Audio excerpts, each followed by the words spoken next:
Valentine's డేకి నాకు ఒక కాస్ట్లీ గిఫ్ట్ కావాలి. Surprise! Wow! Sabyasachi lehenga just ఒక 20 lakhs అయింది అంతే.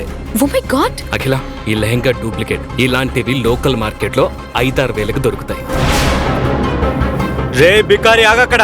అరే వేస్ట్ ఫెలో సార్, ఆయన ఎవరో తెలుసా? నీ ముందు నిలబడిందో చూసావా? తను నా భార్యరా.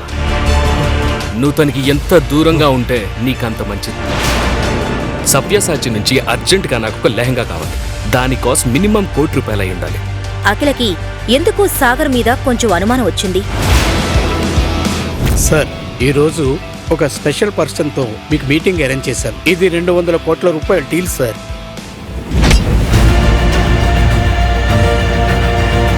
ఇతనితో మీటింగ్ అరేంజ్ చేశానని నాకు ముందెందుకు చెప్పలేదు? ఇతనితో ఎంత పెద్ద డీల్ అయినా పర్వాలేదు, నేను చెయ్యలేను. అసలు ఎవరా పెద్ద మనిషి? సాగర్ అతన్ని చూసి ఎందుకు దాక్కున్నాడు? సాగర్ నిజంగా పేదవాడా? ఒకవేళ అయితే అంత పెద్ద డీల్ చేయడానికి ఎందుకు వచ్చాడు?